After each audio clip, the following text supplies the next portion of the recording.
Hello and welcome to all of you. Today we are going to discuss about kinds of laws. Again, we have gone through different kinds and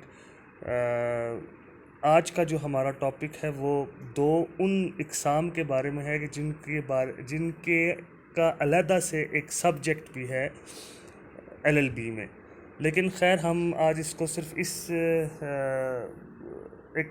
इसका एक हल्का सा overview लेंगे कि whenever you are put to this question that what is constitutional law और what is administrative law, you guys will be able to answer that query at least to some extent.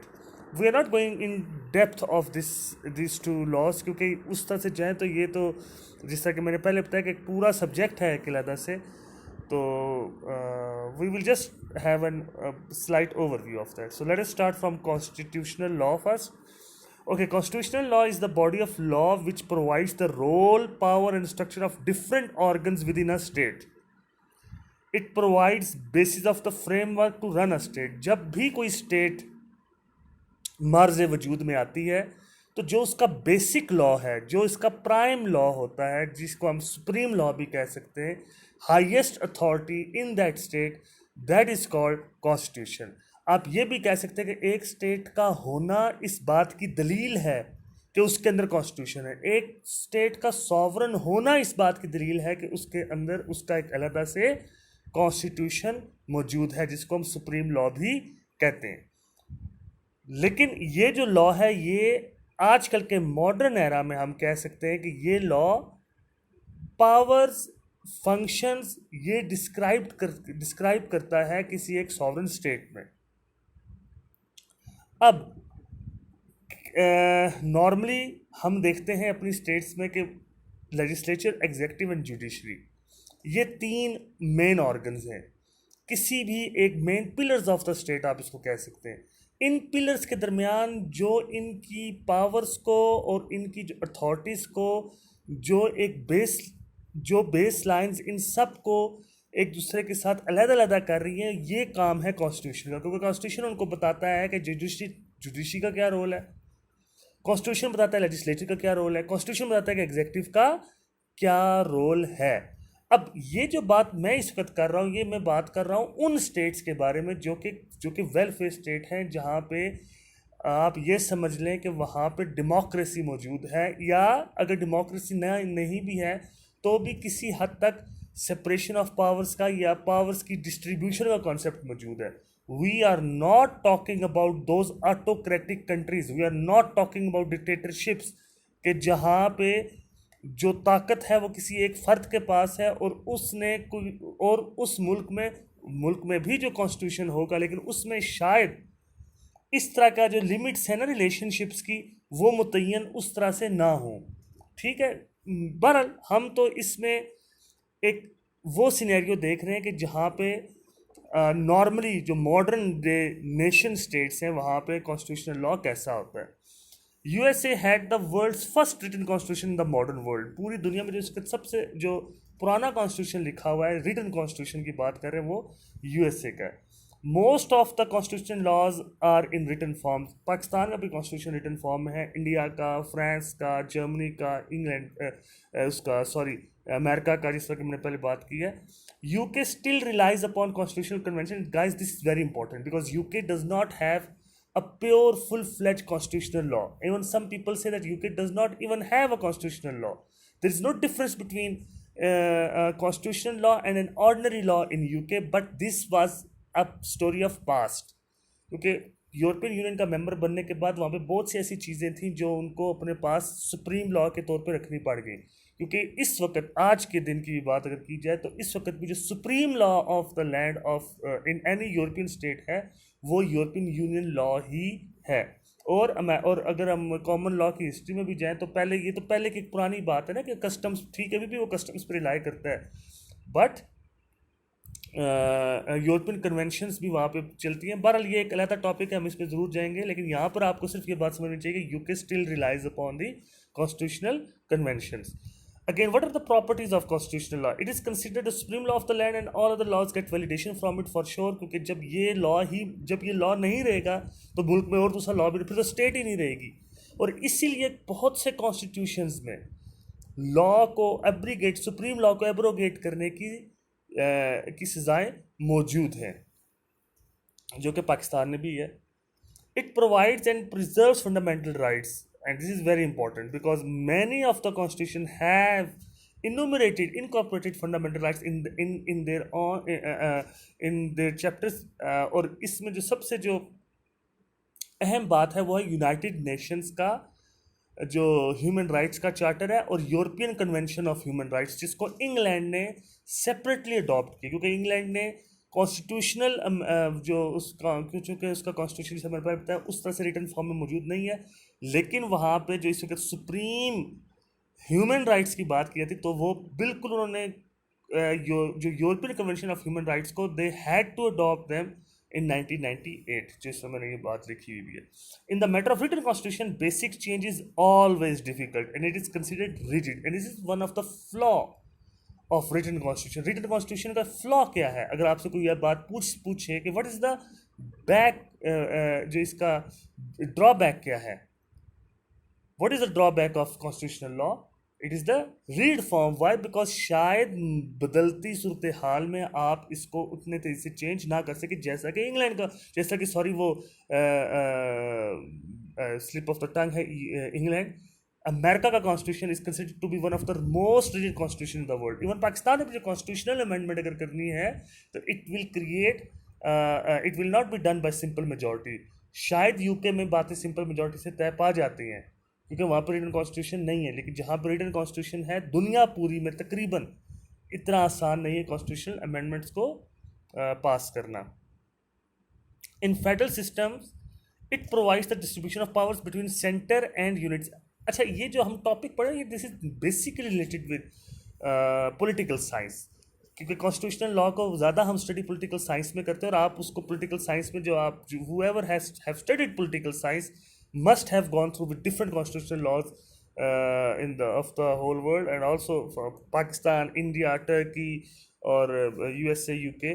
But here we are just talking about, as I said before, we are just taking an overview of constitutional law.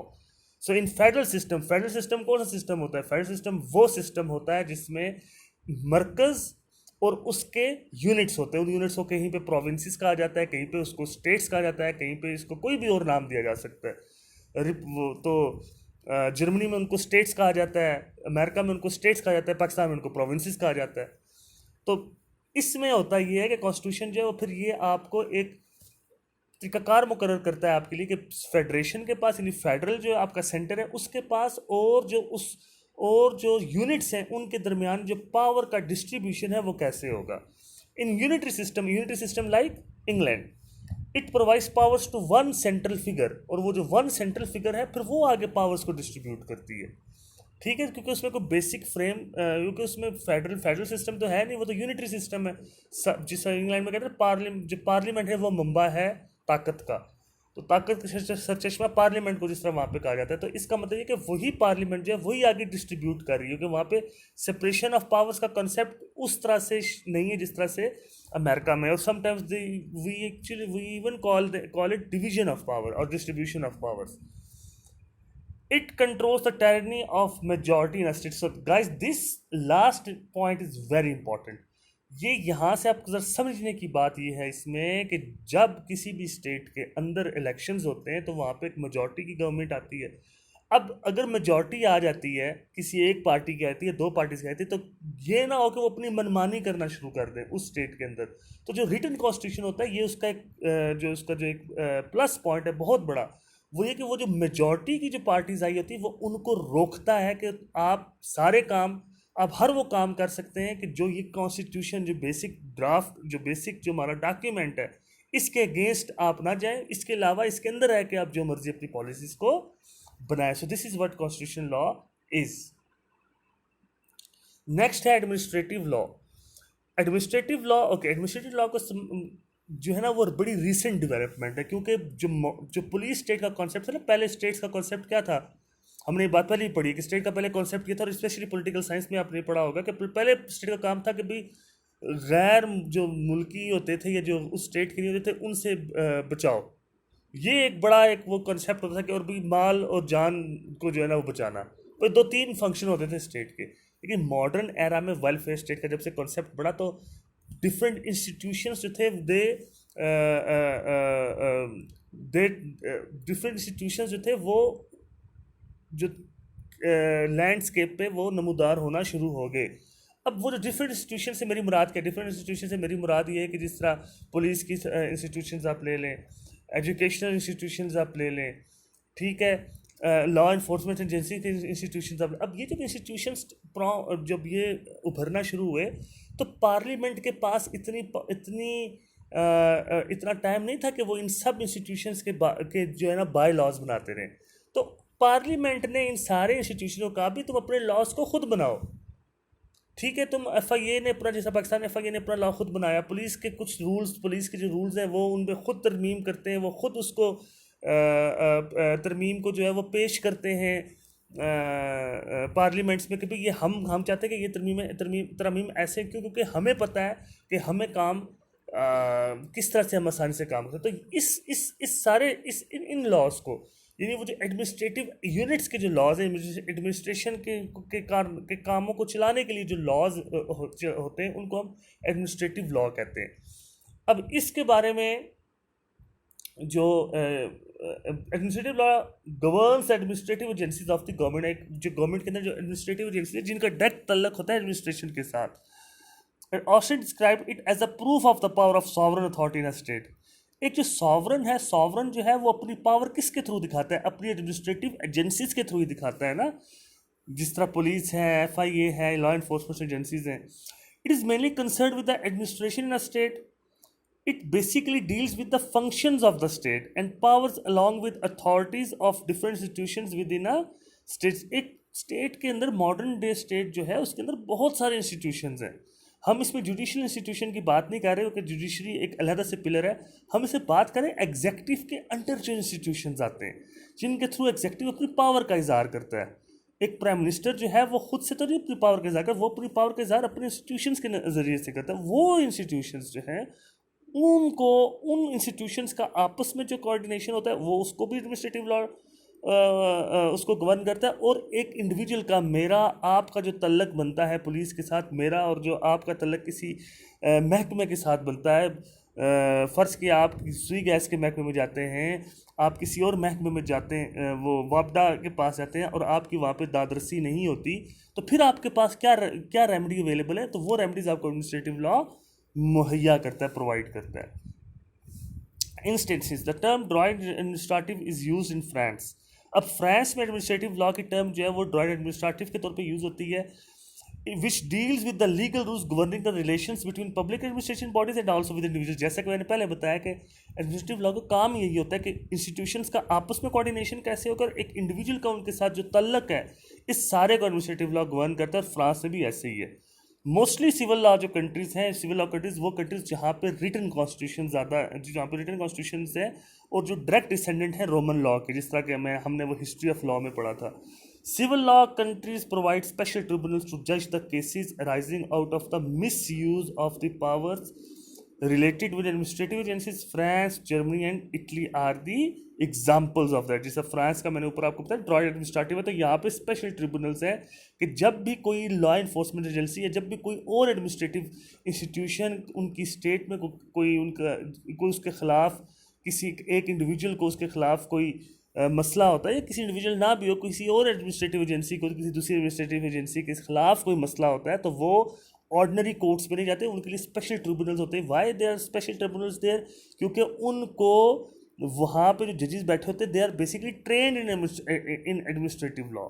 Now this thing is not in common law countries, क्योंकि हमने वो dicey के rule of law में हम इसको आगे पढ़ेंगे और आपने पढ़ा भी होगा, specially guys who have studied political science, के डाइसी ने ये कहा था कि नहीं, वही कोर्ट्स होनी चाहिए जहाँ पे आप इनको, जो एडमिनिस्ट्रेटिव यूनिट्स वालों को आप स्पेशल प्रोटोकॉल्स ना दें, आप इनको भी नॉर्मल कोर्ट्स में ही इनको इनके मामलात को इंटरटेन करें। पाकिस्तान में अंदर आर्टिकल 199 आपके पास ये एक इंडिविजुअल के पास ये एक पावर है कि वो किसी भी एडमिनिस्ट्रेटिव एजेंसी के खिलाफ रिट की ज्यूरिसडिक्शन में जा सकता है। तो गाइज ये था आज का हमारा topic, constitutional law, administrative law. I really hope that you guys got the basic idea about the constitutional law and administrative law, and by this lecture, you will be able to differentiate between these two. That how constitutional law gives the powers and limits the functions and among the different pillars of the state, and how administrative agencies are governed by administrative law. Both are forms of public law for sure, and both are very important to understand. And I hope that this video was useful for you guys. और अगर आपको इसके अलावा मेरे से कोई और कोई क्वेश्चन अगर आपके जहन में है तो you guys can ask me. Thank you.